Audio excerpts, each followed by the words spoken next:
Wanafunzi wa shule sekondari Jolma kama nilivyosema, wanaenda kuona wenye uhitaji kwa kidogo sana walicho nacho, lakini hicho wanaenda kuwaona wenye wahitaji.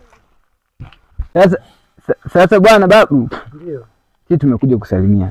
Naomba na mwanafunzi mmoja hapa anakuja na hawa watoto ni wa shule. Wameona vyema tuna ibada pale shuleni. Lakini wameona vyema waje kukutembelea. Na mimi ndio mwalimu wao. Kwa hiyo tukai sana ile tumekuja tu, naomba mwanafunzi mmoja hapa au wawili. Njoni niliona dada mmoja na tunaendelea vitu hivyo. Ila amekuja tu kukusalimu. Wewe na kitu kidogo tu.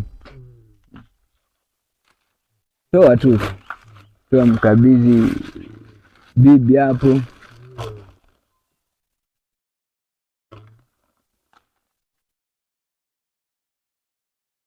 Nini hiyo? Hiyo nini? Mchele. Wapi pale? Sabuni hiyo mpe.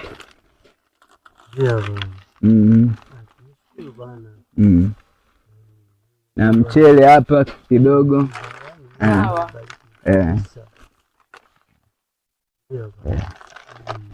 Lakini pia waliona pia wabebe na kahela kidogo mkononi kama 5,000 hivi. Nani mbele?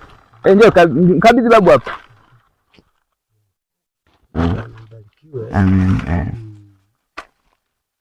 Ndio sana bwana. Ndio. Sawa.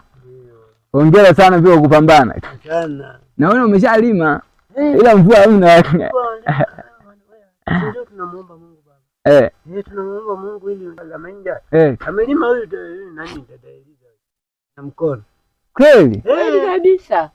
Ng'ombe mwaka kwa jamaa alikuwa yuko jamaa fulani alikuwa anatulimia kama kishia. Na baadaye nikamwambia wewe acha tukulima bwana. Talima na mkono. Sasa nyewe wadogo mnajifunza nini? Kumbe kuna haja ya kuja siku nyingine. Mvua ikinyesha nitawachukua siku moja mje tuangalie kama kuna kupalilia. Si ndivyo? Jumamosi moja mvua ikinyesha, Mungu akiachilie neema, tuombe na huruma za Mungu. Hata kama sio Jumamosi, hata kama Jumapili mchana, kwa sababu sisi hatuogopi kufanya kazi kwa sababu ni Jumapili. Sababu mimi Jumamosi labda naenda kwa nikabana mahali, lakini Jumapili mchana, tukija hapa hata kama tukija saa 9, saa 10, masaa mawili tu tutakuwa umeshafanya kazi kwa kutosha. Si ndivyo? Sasa kama huyu bibi mzee huyu peke yake huko anapalilia hivi, amelima hivi.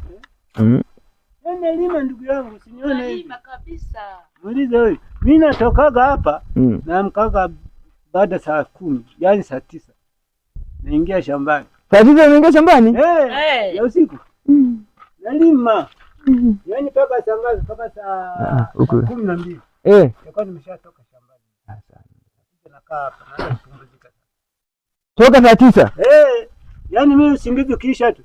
Hili ndio eneo ambalo amelima huyu babu ambaye tumemuona kwa mikono yake, ni mlemavu lakini amelima hii.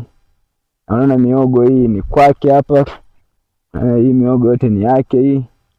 Hapa tunarudi kutoka kumuona, sasa tunaelekea nyumbani na watoto wangu hao katika Kristo Yesu.